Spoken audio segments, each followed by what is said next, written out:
Límite para celebrar elecciones primarias internas, 327 días. Para escoger candidatos de los partidos, el límite es de 348 días. Para las elecciones municipales, lo que faltan son 460 días. Para elegir al presidente y los legisladores, 551 días. Para la segunda vuelta, 593 días. Y para este periodo de gobierno concluir, 642 días. Bien. Así están las cosas en nuestra cuenta regresiva, revista 110. Vamos con el periódico El Caribe, con la portada que tiene esta mañana. Aquí tenemos, oigan lo que dice Temístocles Montaz. Pide un pacto que impida la reelección por 100 años. Llamó a políticos y empresarios a un consenso para no reformar la Constitución en el tema de la reelección. Diputados niegan aprestos para modificar la Carta Magna. La verdad que a veces poder hacer algo y dejar así como el péndulo, la espada pendiendo sobre la víctima, diciendo, puedo hacerlo si quisiera, es algo que da una sensación de poder a quien tiene esa posibilidad. Charamicos anuncian la Navidad. Arbolitos secos parados en latas de cemento, generalmente pintados de blanco, han pasado a formar parte de las estampas navideñas en hogares y centros de trabajo del país. En la Churchill se han convertido en una especie de vitrina los charamicos que evocan la Navidad. Lo grande del caso es que a mí me parece que todos esos negocios son de la misma persona. Parece que hay un suplidor común de los charamicos. Hay demasiada similitud entre un diseño y otro. Y lo grande del caso es, no se moleste por buscar diferencias de precio, porque todos están a una. Tienen ya, así como en muchos lugares se ponen de acuerdo sobre de no hacer. Un bejuco es eso. Tienen diferentes grosores, en algunos casos es un poquito más manejable, más maleable, pero realmente es un bejuco. Yo quisiera ver la mata un día, de dónde que sacan eso, cuál es su estado natural. En 2 meses la gasolina han bajado de 13,30 y 14,40. No es un solo árbol. No creo que sea un solo, porque son distintos. ¿Tú sabes quién produce un bejuco muy interesante? ¿Quién? El árbol que da el Maví del Ceibo. El bejuco indio. El bejuco indio, sí. No, y la variedad con que lo hacen en el Ceibo es increíble. Yo no sé que se podían lograr inclusive diferentes sabores con tiempo de fermentación. Estados Unidos pide no viajar a Haití. Defensa explica incidente. Haití, dice el ministro de las Fuerzas Armadas, Rubén Paulino Sen, que haitianos actuaron en represalia por la retención de 2 motocicletas. Pero no puede ser. Hay otras formas de hacerlo. Hombre de Mano Guayabo mata pareja en discusión. Banco Central informa al FMI sobre desempeño de República Dominicana. 35% de la gente no sabe por quién va a votar en el 2020. Latinobarómetro revela que apenas el 14% cree en los partidos. Marcos Villamán y Freddy Ángel Castro consideran que la falta de fe en la democracia preocupa. Pero miren qué cosa. Apenas el 14% cree en los partidos, dice esa encuesta. Sin embargo, la ley de partidos obliga a ser miembro de un partido para poder ser candidato. Atenderán víctimas de violencia de género en el Ceibo. La unidad de atención integral fue inaugurada por el procurador Jean Alain Rodríguez, quien también entregó una cancha en la comunidad de Pedro Sánchez. Pasamos a otro diario, vamos a ver la portada de El Nuevo Diario, con lo que nos dice hoy. República Dominicana destaca ante el Fondo Monetario Internacional su crecimiento y baja inflación. El gobernador del Banco Central, Héctor Valdés Albizu, destaca ante una delegación del Fondo Monetario el crecimiento económico del país, que hasta septiembre se sitúa en 6.9%, acompañado de baja inflación. Valdés Albizu dijo que el crecimiento sobrepasó las estimaciones del Banco Central. Desde septiembre, gasolinas han bajado de precio. Imputados de caso de Brecht someten recurso contra la resolución del juez Ortega. Hay otra imagen de la Semana Global del Emprendimiento, que vemos acá. Montas llama a gran acuerdo para prohibir la reelección. Aumentan temores de guerra en Gaza tras docenas de cohetes y bombardeos. Seguimos con otra portada. Vemos lo que tenemos aquí para ustedes en el periódico El Día. Aquí está la advertencia de la Embajada de Estados Unidos para que su personal no vaya a Haití por la frontera. Jefe de la Armada investiga secuestro de médicos y Pedro Ureña narró su incidente, el incidente de retención precisamente de rapto de motoristas dominicanos. Delincuencia trasciende a todos los sectores, arrebato de pertenencias, robo de objetos en las calles tienen intranquilas a poblaciones y autoridades, y el titular dice que el raterismo tiene en zozobra a la población. Diputados alborotados por la reelección. Enseñanza de lengua española es crítica en el país. No hay que jurarlo, nada más hay que ver las redes. Como ven, ya se ha hecho normal. Cada quien desarrollando un séptimo sentido de traducción, de buscar sentido a la forma de escribir de algunas personas. Ya es un español ideográfico lo que estamos usando. Y aquí está otra vista de la Feria de Emprendedores. Muy bien, vamos a el periódico Hoy para concluir con este recorrido por los diarios. El caso del cardiólogo Ureña y su grupo ilustra desprotección de la frontera. Aunque en reiteradas ocasiones el Ministerio de Defensa ha asegurado que la frontera dominico-haitiana está resguardada con dispositivos de seguridad que incluyen vigilancia con drones, impotencia fue lo que sintió el domingo un equipo de motoristas dominicanos, motociclistas, que recorría la parte sur y fue asaltado por una turba de haitianos que, armados de cuchillos y machetes, los despojaron de celulares y otras pertenencias. El cardiólogo Pedro Ureña, quien formaba parte del grupo, aseguró que es inenarrable la impotencia que sintieron cuando fueron embestidos por una turba que estaba evidentemente agresiva. Ese relato continúa por acá. Ya que comenzamos a leerlo, vamos a buscar lo que el relato completo. Esas son fotografías que fueron tomadas precisamente por el grupo retenido en el momento que ocurrió. Durante 3 horas y media, de 2 a 5:30 de la tarde, tanto Ureña como Luis Andrés Cordero, Diego Cordero, Johnny Aquino, Gilberto Ureña y Juan Manuel Ánico fueron retenidos por los haitianos, quienes además pretendían despojarlos de sus motores. Ureña contó: nos empujaron, nos quitaron los motores, los celulares, las llaves y nos arrinconaron en un lugar junto a otros dominicanos que habían pasado por ahí, campesinos que estaban haciendo sus labores, y nos retuvieron por más de 2 horas. El profesional que hizo la denuncia dijo que eran jóvenes muy agresivos y que un hombre que al parecer era alcalde de una comunidad haitiana impidió que les hicieran daño. Pero lo peor fue que el hecho ocurrió en presencia de 2 militares del ejército dominicano que no repelieron la acción. Cuidado con botarlo a los dos. Y que estaban apostados en el lado dominicano de la carretera internacional. Y cuando les preguntaron a los militares dominicanos por qué no intervinieran en su defensa, les respondieron que no podían usar la fuerza en ese tipo de manifestaciones porque los extranjeros protestaban supuestamente porque a un compatriota se le incautó una motocicleta en Dajabón. Ureña expresó que salieron de esa odisea casi de milagro, porque varios dominicanos residentes en la zona les recomendaron que hablaran en inglés, que se hicieran pasar por norteamericanos y que no se quitaran los cascos protectores. Comenzamos a negociar y ellos nos decían American, American, American, y después nos dejaron salir. Parece que le tienen miedo a los americanos. Franja vigilada.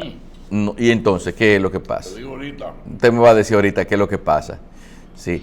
El general de brigada Milton de Jesús Frías Gómez confirmó que fue entre Sombrero y La Palmita de la provincia de Elías Piña, lugares que le corresponde comandar, que se produjo el secuestro del grupo de dominicanos por bandas haitianas, pero afirma que toda la franja fronteriza desde Guayajayuco, Pedro Santana, hasta Hondo Valle está reforzada con la operación Escudo y Cerco Fronterizo. Esa es la clave de ese incidente. ¿Qué? Americano. Cállense porque ellos creen que ustedes son americanos. Esa es la clave. Nosotros tenemos, yo estaba esperando a José Israel, pero voy a hacerte el relato. Melvin, Kelvin tiene este programa grabándolo. Ok. Mira lo que hay. En el año 1970 se creó lo que se llama el Movimiento Médico Renovador. Y en la sociedad médica luchaban un grupo más radical que otro. Uno lo dirigía Guarocuya Batista del Villar, un cardiólogo famoso, y el otro lo dirigía Eros de la Cruz Sánchez, un ortopedista que todavía vive. En ese momento, el doctor Periche, Máximo Periche Vidal, y quien te habla, éramos miembros del comité electoral en el que debatían esas dos candidaturas. En el país estaba ocurriendo lo siguiente: la Universidad Autónoma de Santo Domingo estaba enfrentada al gobierno, y el doctor Héctor Pereira Ariza, que era de la Asociación Médica Dominicana, pero a su vez era amigo del gobierno de Balaguer y era médico de Neinibar Seijas. Neinibar bebía mucho y Héctor y él eran de San Cristóbal, y él trató de mejorar su condición, no de alcohólico, pero de algo que se parecía mucho a eso. En un momento dado, la policía toma la universidad y nosotros fuimos a conversar con el general Nibar Seijas, el doctor Pereira, el doctor García Ramírez y yo. Y cuando creo que era José García, si él me está oyendo, lo corrija. Ney Nibar le dice: doctor, ¿en qué le puedo servir? Dice: mire, general, ustedes han ocupado la universidad, eso no le conviene ni a usted ni al gobierno. Nosotros le pedimos que retire la policía, porque puede haber un incidente. Y Ney Nibar le dijo: mire doctor, usted sabe que usted es mi médico, pero yo les recomiendo que no se meta en eso, para yo no, ni se meta en la universidad, usted y sus amigos, para yo no tener que arrancarle la cabeza a ustedes.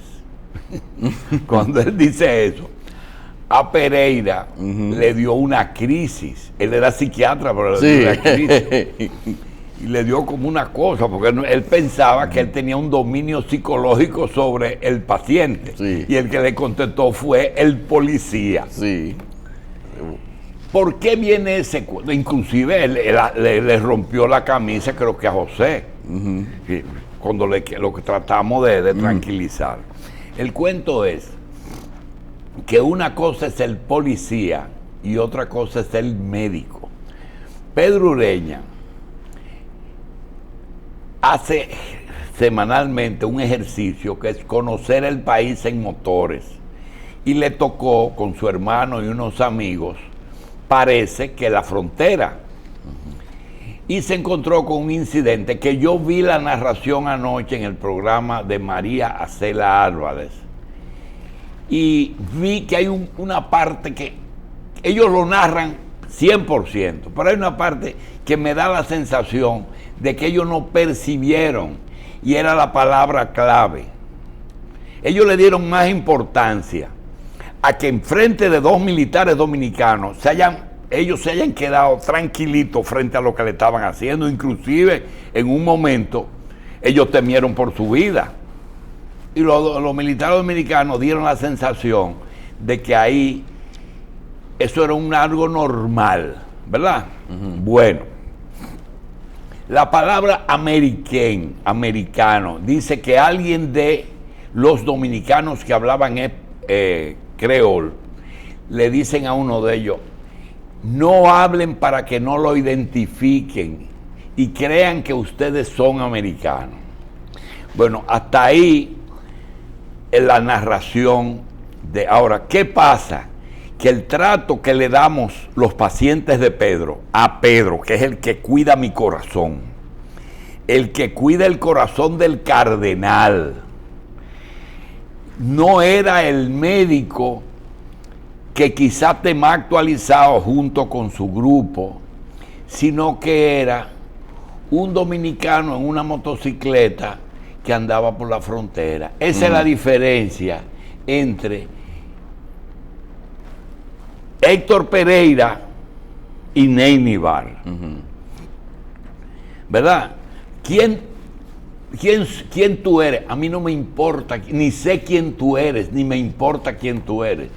Tú te apeas, me da el motor, me da la llave y te salvaste porque un alcalde y porque nosotros queremos que ustedes son americanos. Y la policía, nosotros no podemos hacer nada. Dos cosas te quiero decir. ¿Por qué ser americano es una protección? Y segundo, ¿por qué los militares no actuaron?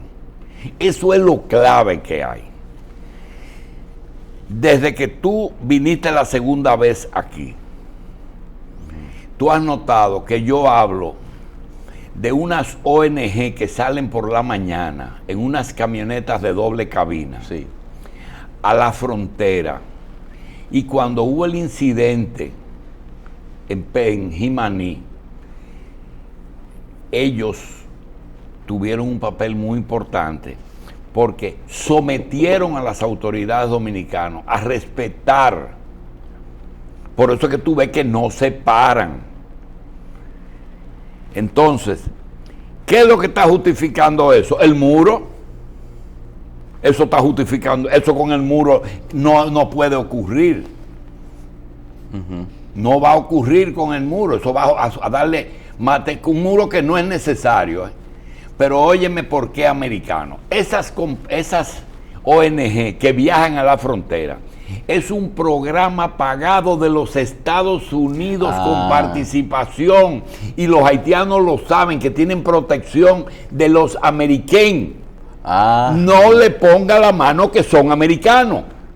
Sí, entonces, porque ese es el, y si un guardia de eso se mete, aparece un dominicano que aparentemente es del grupo, que le dice, no se metan, porque las ONG tienen dominicanos en esa zona, en los hospitales, para entrar gente, para sacar personas.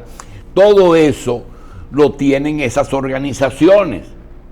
Por eso es que la Guardia, es una irresponsabilidad del gobierno dominicano, del gobierno de Danilo Medina, del ministro de las Fuerzas Armadas, asumir una culpa que no tienen los militares ni lo tienen ellos. Por no decir, nosotros no podemos hacer nada porque estamos vigilados 24 horas por las ONG que cuidan de ellos. Y fíjate que hicieron como el judío cuando le dicen que el queso huele mal.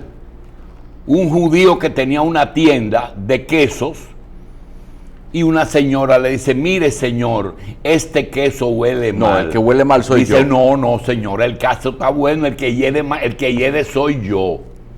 Y eso es lo que están haciendo el gobierno dominicano y las Fuerzas Armadas para no buscarse problemas con el americano y con sus grupitos de participación que tienen un programa que se llama el programa de fronteras, que está encaminado a romper esa línea en embarazos, en parto, en cruce, en trato, en evitar abuso. Ahora, ¿qué es lo que se está viendo ahí? Ahí lo que se está viendo es que hay una sociedad una sociedad de malhechores entre militares dominicanos y haitianos. Evidentemente. Eso es lo que se ve. Evidentemente. Eso es lo que se ve, porque esta vez porque si le le permiten tocó hacer... a la primera figura de la cardiología dominicana.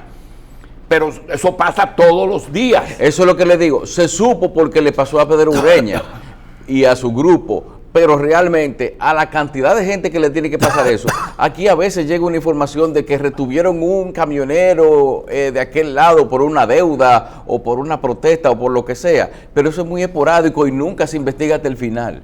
pero tuvo que, lamentablemente, como siempre, la cosa le tiene que pasar a una figura pública para llamar la atención sobre el problema. Pero que no nos perdamos, ahí no, eso está claro, lo que pasa es que no se quiere decir que un cardiólogo lo agarraron delante de unos militares. Eso no es así, eso está mucho más allá.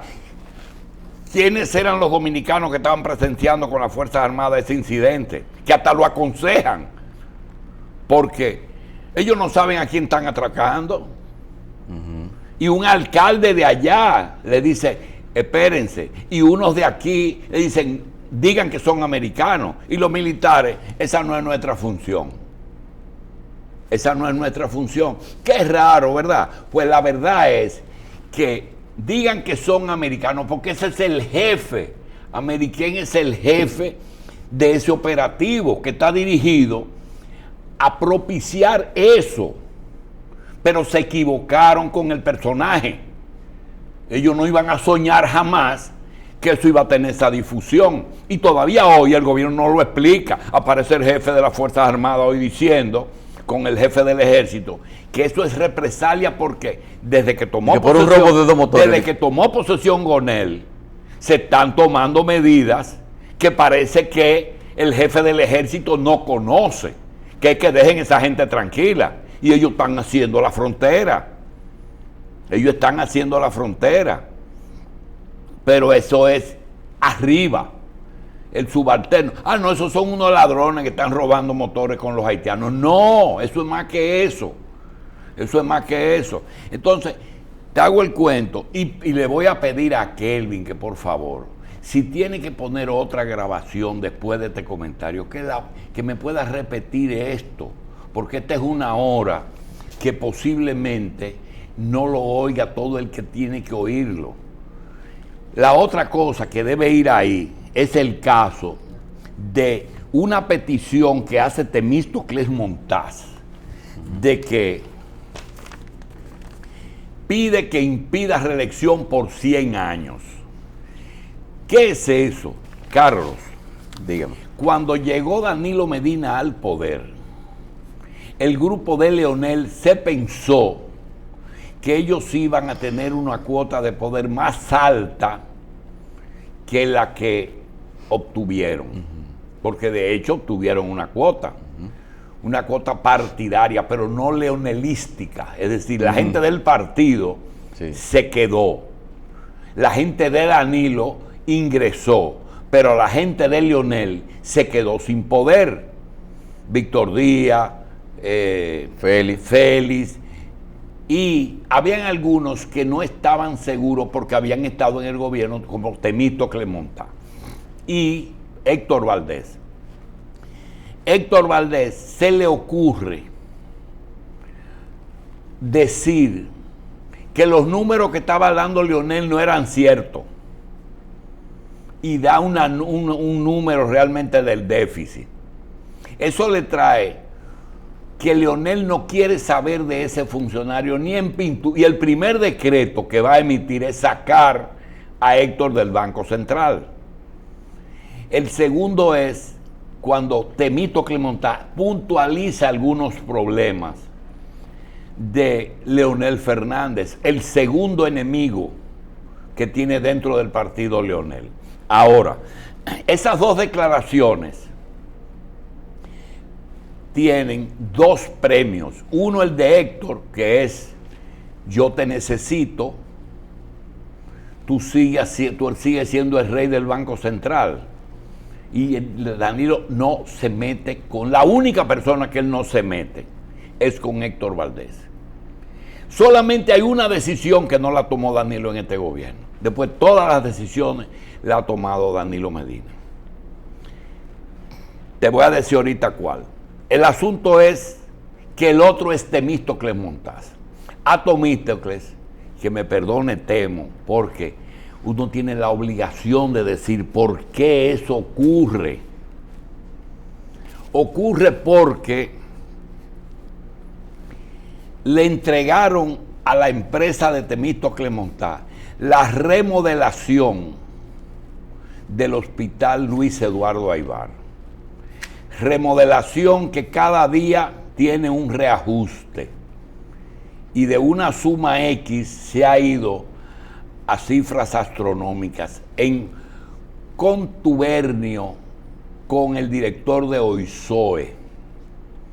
Y como hay un agradecimiento para Temo, han dejado eso, pero ya el gobierno no resiste más ajuste de ese hospital y le han parado el asunto. Y ese es un producto de la inconformidad de ese señor. Pero él no percibió algo que él ejerció cuando era director, cuando era ministro de planificación, y es lo siguiente, Carlos. Temístocle Montaz sabe muy bien que aquí hay un mecanismo presupuestario, publicitario, desde cuando Balaguer, que consiste en lo siguiente. En el mes de, como siempre el presupuesto es deficitario, generalmente entre un 10 y un 17% de cada año. Balaguer lo que hacía era que el mes de enero y febrero solamente pagaba los sueldos de personas que estaban en la nómina estatal, porque hay personas que son móviles. Ni pagaba contratistas, ni pagaba deuda, no pagaba nada, solamente pagaba el sueldo de los fijos que estaban en la tesorería, enero y febrero. Eso le ajustaba a Balaguer, entonces corría la deuda, empujaba, y los últimos 2 meses de noviembre y diciembre caían en el presupuesto siguiente. Por eso es que tú ves que a cada rato los medios nos dicen: mira, yo tengo 3 meses nombrado y no me pagan. Y tú eres móvil. Sí, yo soy móvil de obras públicas, pero no me pagan. O te dice un contratista: no me están pagando la obra, eso está parado, no puedo seguir, porque estos 2 meses se atrasan. Pero ahora el PLD ha hecho otra cosa, porque su presupuesto es mayor y el déficit es mayor. Y es que ha metido octubre y noviembre en el lío. Por eso tú ves que dentro de unos días el honorable ministro de Hacienda va a decir: tenemos el dinero del doble sueldo. Sí, a costilla de lo dejado de pagar en octubre y noviembre. ¿Qué hicieron? Entonces resulta que tenemos años de 8 meses en que solamente se pagan salarios, pero no se pagan las deudas y los compromisos que hay. Pegaron esos 4 meses. Diciembre va a haber movimiento. Balaguer tenía 2 meses, ahora ya te tienen 4. Por eso es que aquí viene alguien y dice que, ¿quién fue que vino aquí de invitado y dijo que el de los comerciantes, Iván, sí, Iván que García, han bajado las ventas 18% comparado con en octubre para octubre y noviembre. Eso es. Lo que pasa es que la gente hay que decirle las cosas. Ahí no es que se lo han robado, es un problema de que en esta guagua no hay caballeros, pero no hay asientos. Ese es el problema. En esta guagua. Y eso había que aclarar. Sí, no, y todo el mundo contento de que pagaron el doble el día 5. Sí, también, claro. Pero se le olvida que tenían 2 meses tragándose un cable. Tú habla con un contratista del gobierno. Te voy a completar esto. Te dije que todo es Danilo. Hay una orden que se dio, que yo a veces le doy cuerda, que es la única decisión que ha tomado Carlito Pared en este gobierno. Lo otro es obedecer orden. Y es lo siguiente. ¿Tú te acuerdas que el PRM en la campaña del 16 acusó a Danilo de no haber hecho nada en su pueblo, Arroyo Cano? Sí. Pues resulta que Bolívar Ventura tenía un proyecto habitacional para hacerlo y le ofreció hacerlo en Arroyo Cano. Precioso proyecto. Sí. económico, útil en un pueblo, ese es el pueblo del presidente. Y entonces el presidente dijo, yo no puedo hacer ese proyecto en mi pueblo porque va a parecer que los otros pueblos Sí. carecen de lo mismo, entonces yo voy a beneficiar mi pueblo. Y Carlito parece que dijo, eso no importa. No hay diferencia entre hacerlo en Arroyo Cano. Yo quiero que se haga. Y quien presionó para que se haga ese proyecto en Arroyo Cano fue Carlito. ¿Tú entiendes? Así que la gente de Arroyo Cano, que no se lo agradezcan Al presidente, sino a Carlito y a Abinader. Porque eso fue porque ellos fue que provocaron eso. Sí, que dijeron, él no hace obra en su pueblo. Sí, Sí. Ayer vi a Bolívar, que terminó ya el proyecto y me dijo que está muy bonito, nos invita a verlo. Ah, qué bien. Llegó Llegó Félix. Pedro Sí, sí. Martínez. Sí, sí. Ah, bien, entonces.